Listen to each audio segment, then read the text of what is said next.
Você já se imaginou viver sem o seu celular? Ou sem qualquer outro produto eletrônico ou algo que seja importado? No programa de hoje, vamos estudar sobre a origem da Revolução Industrial, a transformação que mudou a nossa relação com o trabalho e com os produtos. Por que a Inglaterra foi o país líder desse processo e não qualquer outro? O que explica um salto de produção tão grande em um período tão curto? Para aprender sobre isso e muito mais, fica comigo que eu sou Victor Alexandre e começa agora mais um História em Fontes.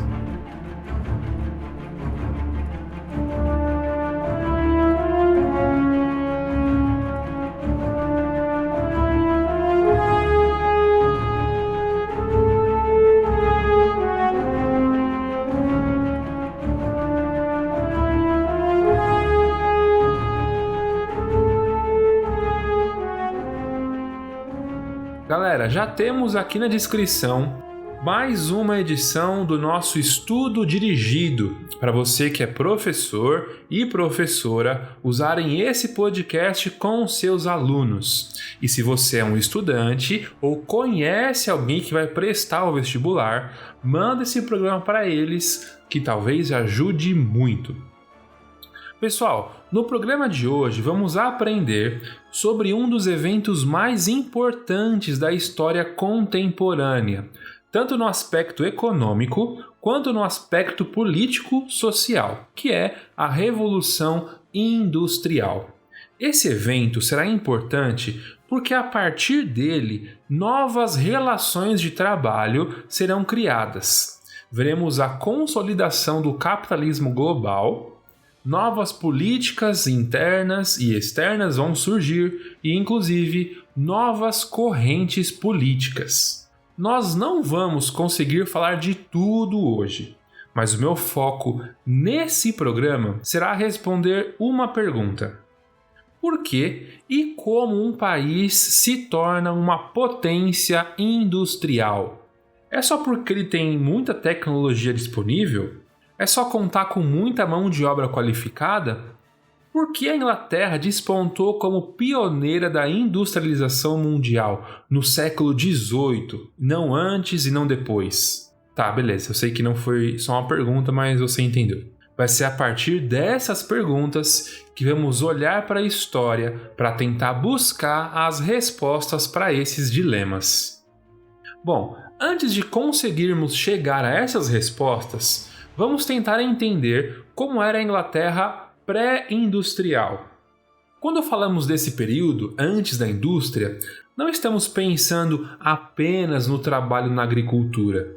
Esse é um erro que podemos cair, achar que a Revolução Industrial veio acabar com o trabalho no campo. No primeiro momento, não foi assim. A Revolução Industrial não vai transformar apenas a forma como os produtos são feitos, mas principalmente a escala da produção desses produtos, beleza? Focando na Inglaterra, em 1750, os camponeses que possuíam pequenas terras não praticavam mais aquela agricultura de subsistência. Nesse período, a população inglesa que possuía pequenas terras tinha uma capacidade de gerar um capital para fazer pequenos investimentos e consumir itens do mercado interno. No campo, praticamente de forma absoluta, os instrumentos de trabalho dependiam da energia humana ou da tração animal, e em menor grau das forças da água e dos ventos. Nas cidades, o comércio era baseado na relação daquele que fornecia as matérias-primas, algodão, lã, seda ou metais, fornecia para o produtor, e o produtor, disposto de determinada técnica, era o responsável por toda a produção desse produto. Por vezes, esse produtor possuía uma pequena equipe assalariada para determinadas partes do seu produto. Era nesse esquema básico que a economia girava. Como resume o historiador Luiz Edmundo Moraes, abre aspas, assim, fiadores poderiam receber o algodão ou a lã bruta para produzir o fio que seria entregue pelo comerciante a tecelões. Com o tecido em mãos, o comerciante se dirigia a uma terceira unidade da produção dedicada a confeccionar roupas, que seriam finalmente vendidas no mercado. Fecha aspas. Esse é um esquema simples, mas bem eficiente para mostrar como o mercado interno funcionava na Inglaterra na segunda metade do século XVIII. Ter essa breve noção desse cenário nos ajuda a entender a frase que, abre aspas, cidades como Manchester eram, em 1780, muito mais próximas às que haviam sido em 1600 do que as que se transformaram em 1830. Fecha aspas. Ou seja, o que essa frase significa? As transformações que ocorreram nesse espaço de mais ou menos 80 anos mudaram a forma de produzir e as relações de trabalho de pelo menos dos últimos 200 anos. Agora é que entra o nosso olhar de historiadores. O que foi que aconteceu que permitiu essa transformação? Isso é um fenômeno natural ou podemos explicar através da ação humana?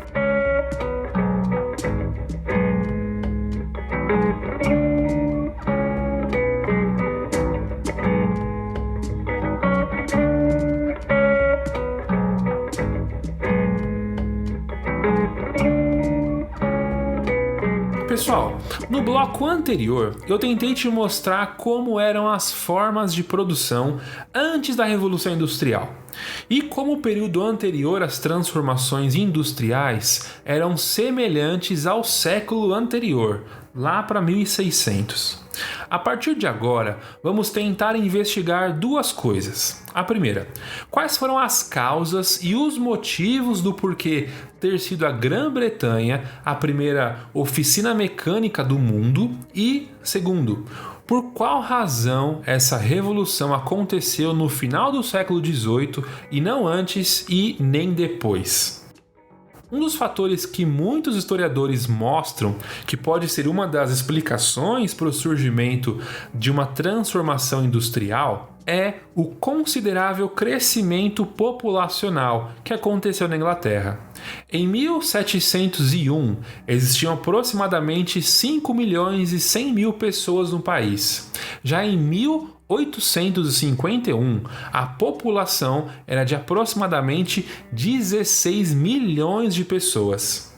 Eu vou deixar aqui linkado na descrição um gráfico mostrando essa evolução. Porém, entre os historiadores e os demógrafos, ainda não existe um consenso a respeito das causas objetivas que permitiram a população crescer tanto. Ainda no texto do historiador Luiz Edmundo Moraes, ele vai dizer o seguinte, abre aspas, as explicações apontadas são muito diversas, indo desde o aumento da taxa de casamentos até as mudanças no modo de fazer guerra, desde a melhor alimentação derivada de um crescimento da produção agrícola até a melhoria de condições sanitárias e das práticas médicas, estas últimas impactando decisivamente sobre a diminuição da fome cíclica e das epidemias. Fecha aspas. Além desses múltiplos fatores para o aumento populacional, o historiador Leo Huberman vai trazer em seu livro um comparativo entre a taxa de mulheres e crianças que morriam no parto. De acordo com Huberman, entre 1749 e 1758, uma em 42 mulheres faleciam durante o parto, enquanto um em cada 15 bebês também morriam. Já entre 1799 e 1800, apenas uma entre 914 mulheres morriam no parto, enquanto um a cada 115 bebês faleciam. Essa redução na mortalidade foi essencial para o crescimento populacional. Porém, o fato da população ter crescido na Inglaterra não explica sozinha como a Revolução Industrial aconteceu por lá. Inclusive, alguns demógrafos afirmam que o aumento da população aumenta também a mão de obra disponível, ou seja, a mão de obra desempregada. E isso pode significar um aumento considerável dos miseráveis ou até um achatamento, uma diminuição dos salários. A Irlanda, por exemplo, tinha também uma grande população e não foi nenhuma pioneira de transformações industriais. Certo, beleza. Vimos então que o crescimento populacional em si não é a causa da revolução. Se o crescimento populacional isoladamente não explica, um fator importante para entendermos esse período é o crescimento da renda média da população inglesa. Segundo o historiador Eric Hobsbawm, a partir de 1700, a Inglaterra já era uma economia de mercado, dona de um grande e crescente setor manufatureiro. E ele cita em seu livro sobre a Revolução Inglesa o seguinte, abre aspas, é provável que a renda inglesa média tenha crescido substancialmente na primeira metade do século XVIII. As pessoas estavam em melhores condições de vida e podiam comprar mais. Fecha aspas. Essa maior capacidade da produção e do consumo interno foi extremamente importante para o desenvolvimento do setor de transportes na Inglaterra.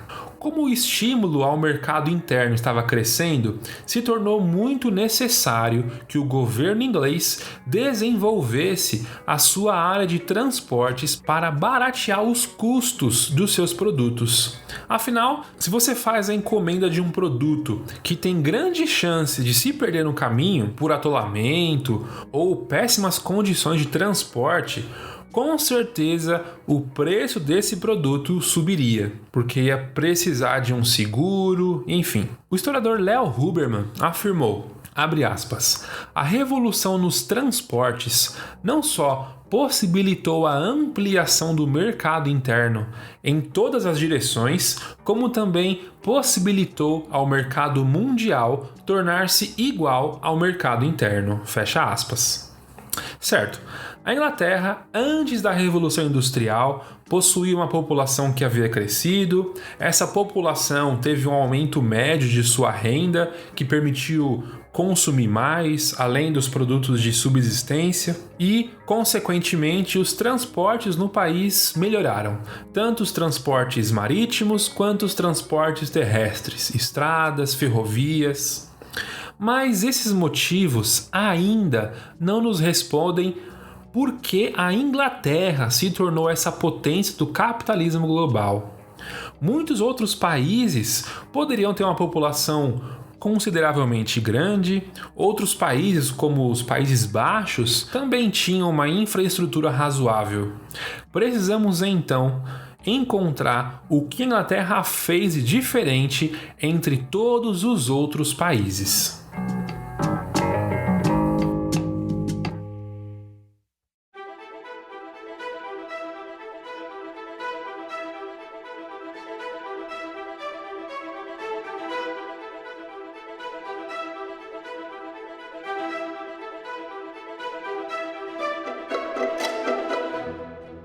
Quando olhamos para os grandes impérios, independente do período histórico, podemos achar que eles foram grandes por acaso. Mas, ao estudarmos a história desses países ou desses impérios e desses processos históricos, vemos como as políticas adotadas contribuíram para essas conquistas. E com a Inglaterra não foi diferente. O que eu vou te apresentar a partir de agora vai ser um debate entre duas teses. Uma de um historiador britânico, o Eric Hobsbawm, e outra de um historiador austríaco chamado Karl Polanyi. Eric Hobsbawm vai defender que a Inglaterra liderou o processo de industrialização por 3 motivos. O mercado interno, como nós já vimos acima, o mercado externo e o governo voltado para a questão econômica. Se você já ouviu o nosso programa sobre a independência dos Estados Unidos, sabe que com a separação, a Inglaterra perdeu uma importante fonte de renda e também de consumo de seus produtos. Nesse período, o que ajudou a Inglaterra, entre aspas, segurar as pontas foi o seu mercado interno. Mas será no mercado externo que a Inglaterra irá despontar. De acordo com Hobsbawm, enquanto o mercado interno cresceu 7% em 1780, que já é ótimo, nos anos seguintes, o mercado externo cresceu 76%. Quando estamos falando de mercado externo britânico, estamos falando basicamente do setor têxtil. E a matéria-prima que vai impulsionar uma grande transformação econômica será o algodão, que era comercializado quase que de forma exclusiva para as colônias britânicas. Mas como o mercado externo cresceu tanto? É aqui que entra o terceiro ponto, o papel do governo inglês na jogada. Ao contrário do mercado interno, que tem um nível de consumo limitado, o mercado externo pode gerar uma procura por seus produtos maior. E o governo pode fazer isso de duas formas, de acordo com Hobsbawm, abre aspas. A conquista dos mercados de exportação a uma série de outros países e a destruição da concorrência interna dentro de determinados países, ou seja, pelos meios políticos ou semipolíticos da guerra e da colonização. Fecha aspas. Você entendeu o que ele quis dizer aqui? Uma das formas de aumentar os seus consumidores é você ter mais colônias, ou em países que não são suas colônias, você pode reduzir ao máximo o número de seus concorrentes aos seus produtos. É por isso que a influência inglesa em diversos países irá aumentar, inclusive aqui no Brasil. O governo britânico, desde 1701, já vinha adotando medidas para garantir a ampliação do seu mercado externo. Uma dessas políticas era sobre o monopólio do poder naval. Talvez você já saiba disso, mas a Inglaterra tinha a maior frota naval do mundo no século XVIII. Com a maior frota naval, além de conseguir atender mais áreas, você ainda garantia proteção para os seus navios chegarem ao destino sem contratempos. O que é tão interessante nessa tese de Hobsbawm é que o governo vai criar condições para existir essa sociedade de mercado. Segundo ele, a sociedade de mercado não surge espontaneamente. O governo tem um papel fundamental nesse processo, principalmente nas questões trabalhistas e comerciais. Será então a partir desse crescimento do mercado externo, sustentado pelo mercado interno e tendo suas condições viabilizadas pelo governo, que a Inglaterra terá as condições sociais, políticas e econômicas para que a revolução industrial aconteça. Diferente de Hobsbawm, Karl Polanyi, em seu livro chamado A Grande Transformação, vai dizer que o que vai possibilitar a Revolução Industrial não será a participação do governo no processo, mas sim o período de paz da Inglaterra sem se envolver em guerras permitiu que uma sociedade de mercado fosse estabelecida e possibilitasse uma transformação tão grande quanto a Revolução Industrial. De acordo com Polanyi, abre aspas, o comércio dependia, doravante, de um sistema monetário internacional que não podia funcionar em condições de guerra generalizada. Requeria condições de paz e as grandes potências esforçaram-se por mantê-la. Mas o equilíbrio entre as potências não podia assegurar por si só a paz.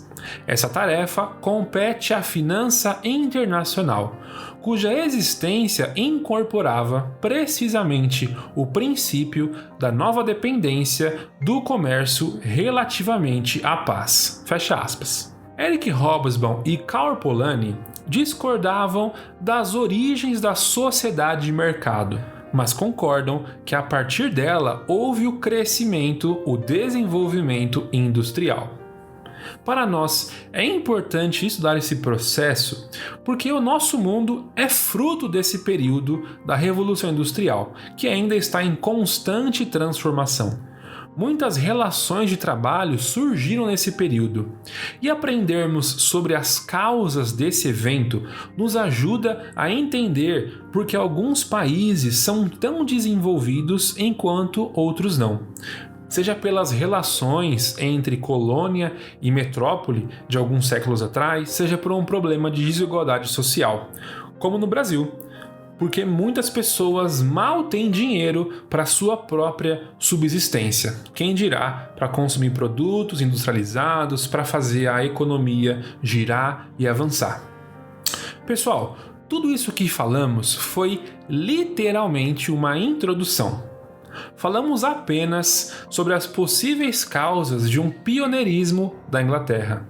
Se você gostou desse programa, me sinaliza que ainda nem chegamos perto, nem falamos sobre as transformações das fábricas, as tecnologias, aqueles inventores, as ideias políticas que surgiram nesse período, o surgimento de uma classe operária e por aí vai. Quando o tema é Revolução Industrial, o assunto vai longe, vai por mim. Então, se você gostou, me sinaliza, manda um e-mail pra gente, manda mensagem no Instagram ou comenta no nosso site, que eu vou saber que você gostou e você quer mais. E aí a gente vai produzir a parte 2, beleza? Mesmo assim, todo esse conteúdo é fruto de uma de nossas aulas de história de uma universidade pública. O meu trabalho aqui é apenas compartilhar todo esse conteúdo com você. Se você gostou do tema, deixa eu te indicar um material para você ler um pouquinho mais sobre isso, tá bom? Bom, o primeiro livro que eu vou te indicar são 2 livros do Eric Hobsbawm. O primeiro é A Era das Revoluções, que ele vai fazer um comparativo entre a Revolução Industrial e a Revolução Francesa. O segundo livro é Da Revolução Industrial Inglesa ao Imperialismo, também do Eric Hobsbawm. Nesse livro ele faz um resumo bem interessante dessas 3 teses, desses 3 pontos que ele sustenta sobre as causas da Revolução Industrial, tá bom? O terceiro livro é o livro do Karl Polanyi, aquele historiador austríaco, que se chama A Grande Transformação. Nesse livro, Polanyi ele vai focar bastante na sociedade de mercado, na sociedade capitalista, tá bom? E um último livro que eu gosto bastante, eu já usei ele em outros episódios, se chama A História da Riqueza do Homem, do Léo Huberman. É muito legal. Aqui na descrição vai ter o link para cada um desses livros. Se você comprar pelo link, nos ajuda bastante, tá bom? Só lembrando que já tem disponível o estudo dirigido desse episódio para você, professor, usar com seus alunos. E se você é um aluno, mostre isso aqui para o seu professor para já. Eu espero muito que você tenha gostado desse episódio e caso você queira, você pode compartilhar esse programa com algum amigo seu, no WhatsApp, manda para aquela pessoa que você sabe que gosta de história, tá bom? Marca a gente nas redes sociais, que a gente compartilha esse conteúdo, essa postagem. Você pode nos seguir no Instagram, @historiaemfontes, e depois de ouvir, comentar o que você achou e acessar historiaemfontes.com.br para mais conteúdo. Você pode também mandar um e-mail, caso tenha perguntas, comentários, expressar sua opinião, sua indignação, para contato@historiaemfontes.com.br, que a gente vai ler aqui no programa, tá bom? E se você chegou até aqui, você é aquele ouvinte fiel, ponta firme, e saiba que você pode apoiar o nosso podcast financeiramente continuar de pé, a partir de R$ 5,00 por mês. Só isso. Se você buscar no PicPay por História em Fontes, você vai achar os nossos planos por lá. Tem também aqui na descrição um link para você chegar direto no nosso canal de apoio, beleza? Esse roteiro foi escrito e apresentado por Victor Alexandre. A produção e a revisão é feita pela Luana Andrade e a Tassiana Garrido faz a revisão historiográfica e produz o estudo dirigido. Muito obrigado por me ouvir até aqui. Nos ouvimos no próximo programa. Fiquem em paz. Fui!